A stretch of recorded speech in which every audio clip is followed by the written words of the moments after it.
Bonjour, dans cette vidéo, je vais aborder quelques questions de complexité. Alors, tout ça tourne autour d'une notion importante qui est la suivante. Qu'est-ce qu'un problème difficile en algorithmique? Alors, ça, c'est ce qui relève de la théorie de la complexité que vous n'avez pas encore vu, que vous verrez peut-être en master, mais on peut déjà dégager trois notions importantes. La première notion de problème difficile, on va dire les plus difficiles, ce sont les problèmes pour lesquels il n'existe pas d'algorithme. C'est-à-dire des problèmes pour lesquels on a une preuve mathématique qui explique pourquoi il n'existe pas, ni aujourd'hui, ni demain, ni jamais, il n'existera pas d'algorithme pour résoudre ces problèmes-là. Ce sont des problèmes trop difficiles. Par exemple, il y a ce qu'on appelle le problème de l'arrêt, qui est de décider si un programme sur une donnée fixée s'arrête ou pas. La deuxième catégorie de problèmes, une catégorie de problèmes moins difficiles, eh bien ce sont les problèmes pour lesquels il n'existe pas d'algorithme efficace. Qu'est-ce qu'on appelle un algorithme efficace? On va dire que c'est un algorithme qui va être polynomial. Et un algorithme donc pas efficace, c'est un algorithme qui va être, disons, exponentiel ou doublement ou triplement exponentiel. Bref, ce sont des problèmes pour lesquels l'algorithme a une complexité telle que si l'on prend des instances un peu grandes du problème en question, un tableau ou un graphe suffisamment grand, eh bien l'algorithme ne pourra pas fournir un résultat en un temps raisonnable. Un temps raisonnable, ici, ça peut être très loin, donc c'est vraiment des problèmes réellement difficiles. Et puis il y a une troisième catégorie, ce sont les problèmes pour lesquels on ne connaît pas d'algorithme efficace. Alors, ne pas connaître un algorithme efficace, ça n'est pas la même chose que d'avoir prouvé qu'il n'existe pas d'algorithme efficace. Donc on est là dans une catégorie encore, on s'éloigne de la difficulté d'une certaine manière, mais c'est déjà une famille importante et c'est déjà des problèmes qu'on considère comme étant difficiles. Ne pas disposer d'algorithme efficace, ça signifie qu'aujourd'hui, tous les algorithmes dont on dispose pour les résoudre sont des problèmes, sont des algorithmes pour lesquels, sur certaines instances, lorsque l'instance est un peu grande du problème, eh bien l'algorithme ne terminera pas. Parmi cette famille des problèmes difficiles pour lesquels on ne connaît pas d'algorithme efficace, il y a les fameux problèmes NP complets, qui regroupent toute une famille de problèmes aussi difficiles les uns que les autres, pour lesquels on ne connaît pas d'algorithme efficace et pour lesquels on conjecture que tous les gens un peu qui travaillent sur ce domaine-là conjecturent qu'il n'y a pas, que ce sont des problèmes réellement difficiles, c'est-à-dire pour lesquels il n'existe pas d'algorithme efficace.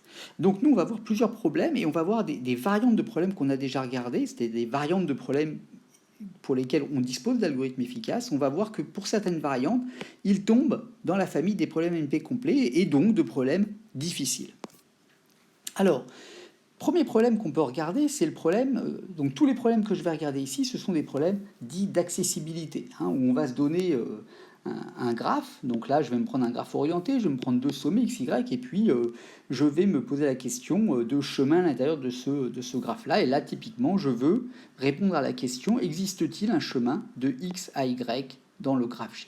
Donc tous les problèmes que je vais regarder vont se présenter sous la forme input-output, et l'output, c'est une question, c'est est-ce qu'il y a ou pas. Donc c'est une réponse oui-non, ce sont ce qu'on appelle des problèmes de décision.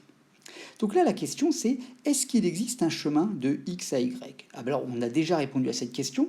Il suffit, par exemple, de prendre un algorithme de parcours, le parcours en largeur ou le parcours en profondeur, et puis on va l'appliquer depuis x, et ça nous permettra peut-être de trouver un chemin qui va jusqu'à y, si y est atteignable depuis petit x. C'est quelque chose qui est facile, qu'on arrive à résoudre en temps linéaire.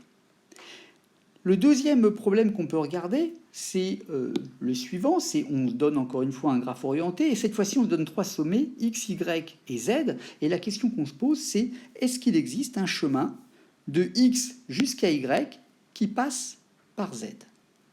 Et alors, là encore, on sait le résoudre. On sait le résoudre de manière relativement simple en utilisant notre boîte à outils sur les graphes, parce qu'il suffit de se poser la question, est-ce qu'il existe un chemin qui va de x à z? Et ça, on a vu au problème précédent que c'était facile à faire.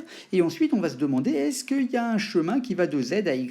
Et si la réponse est oui aux deux questions, eh bien, j'ai une réponse à mon problème numéro 2, et je l'ai facilement, de manière efficace. Et donc, c'est un problème facile. Alors maintenant, je vais changer un tout petit peu ces deux problèmes. Je vais maintenant, pour le problème numéro 1, regarder s'il existe un chemin simple, donc un chemin élémentaire, un chemin sur le long duquel aucun état n'est répété. Donc cette fois-ci, je me demande s'il existe un chemin simple pour aller de x à y. Alors, il n'y a pas de difficulté à le résoudre. Pourquoi? Parce que si jamais j'ai un chemin, imaginons que j'ai des boucles, d'accord? Donc j'ai plusieurs fois certains sommets qui apparaissent. Hein. Donc là, ce sommet-là, à la base de la boucle, va apparaître 2 fois, celui-là aussi, celui-là aussi. Eh bien, si jamais j'ai un chemin simple, je peux tout simplement éviter les boucles. Et donc, si je sais résoudre la question est-ce qu'il existe un chemin, si je sais répondre à cette question-là, eh bien, en fait, la réponse vaut aussi pour les chemins simples. S'il y a un chemin, il y a forcément un chemin simple. Donc, le problème 1, il est facile. Le problème 1', il est facile. Reprenons maintenant le problème 2. Cette fois-ci, je me demande s'il existe un chemin pour aller de x à y en passant par z.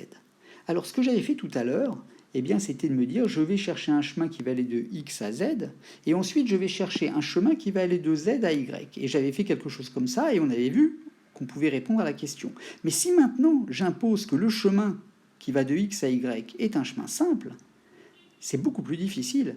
Parce que, par exemple, lorsque j'appelle l'algorithme de parcours depuis z, il est tout à fait possible que mon chemin, renvoyé par mon algorithme, passe par un sommet qui apparaissait déjà le long du chemin entre x et z. Et moi, ce que je cherche ici, à travers ma question, c'est bien un chemin simple qui va de x à y et qui passe par z.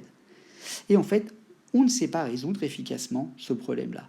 On ne connaît pas de solution, d'algorithme efficace pour résoudre ce problème-là dans le cadre des chemins orientés. Le côté un petit peu surprenant, c'est que si par contre je considère un graphe non orienté, on sait y répondre. On a un algorithme polynomial et en fait ça passe par les problèmes autour de la deux connexité qu'on avait regardé au début du semestre. Donc voilà un problème difficile, un problème NP complet. Autre exemple, si maintenant je considère un graphe G orienté et que je considère maintenant 2 sommets x et y et aussi 2 sommets, donc 2 paires de sommets z et t.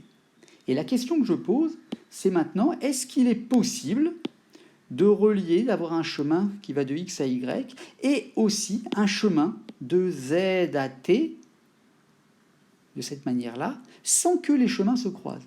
Donc comme je l'ai dessiné là.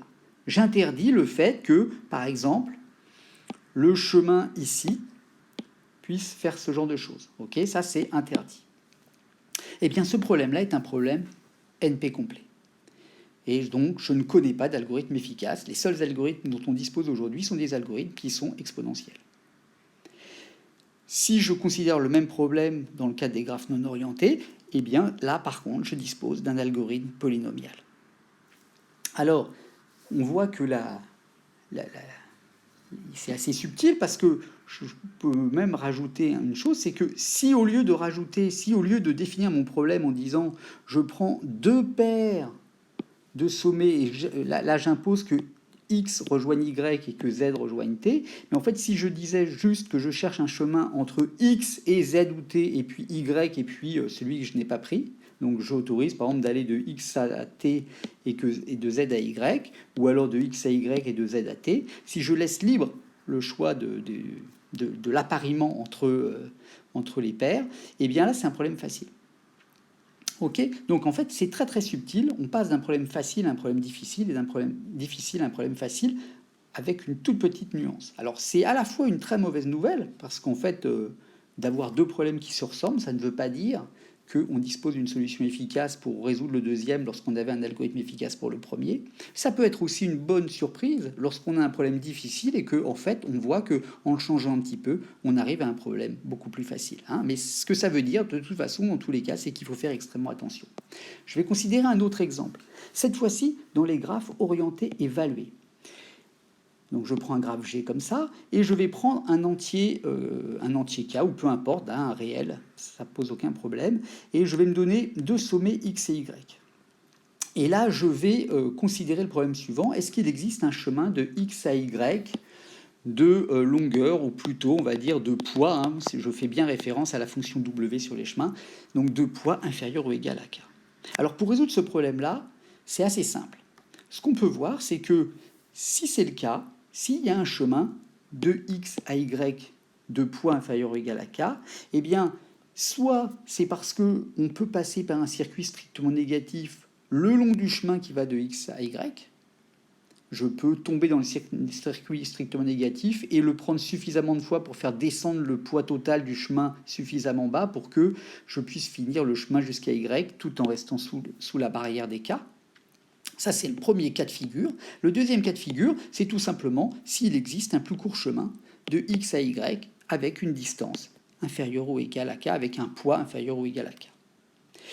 Donc, je sais le résoudre efficacement. Je peux faire exactement la même chose pour le côté supérieur ou égal. D'accord? Si je cherche un chemin supérieur ou égal à K. Ok, si maintenant j'impose que le chemin que je cherche, et non seulement de poids inférieur ou égal à K, ou supérieur ou égal à K, mais j'impose qu'il soit simple, ce chemin-là. J'interdis maintenant les boucles. Eh bien, ce problème-là est un problème difficile. C'est un problème NP complet. Donc, je ne connais pas d'algorithme efficace pour le résoudre. Je ne connais que des algorithmes exponentiels. Pour le voir, il suffit de prendre donc, la variante de ce problème-là, où on prend le côté supérieur ou égal à K, et il suffit de voir qu'en fait, l'existence d'un chemin hamiltonien dans un graphe non orienté, c'est un chemin qui passe une seule fois par chaque sommet. Eh bien, en fait, un chemin simple de longueur supérieure ou égale à S-1, donc nombre de sommets moins 1, c'est exactement la définition d'un chemin hamiltonien. Et je ne sais pas résoudre ça, c'est un problème classique des problèmes NP complets. Donc voilà encore un exemple où le fait de restreindre à des chemins simples fait passer un problème du côté facile au côté difficile. Et ça, c'est vrai pour un graphe ici orienté ou non orienté. Je vais prendre un dernier exemple, toujours autour des problèmes d'accessibilité dans les graphes orientés évalués. Et cette fois-ci, je vais prendre un entier K, je vais prendre des sommets X et Y. Et la question que je vais me poser, c'est uniquement de chercher un chemin de poids ou de distance exactement K.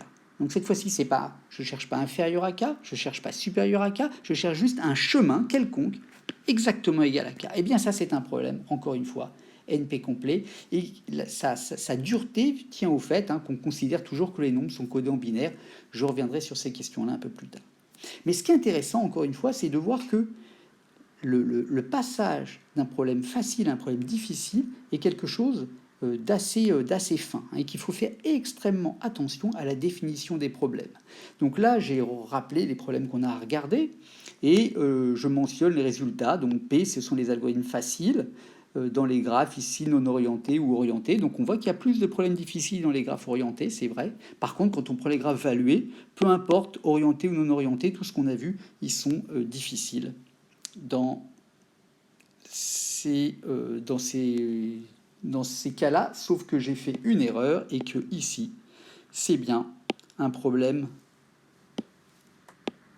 facile, polynomial. C'était le piège, mais vous voyez, personne n'est tombé dedans.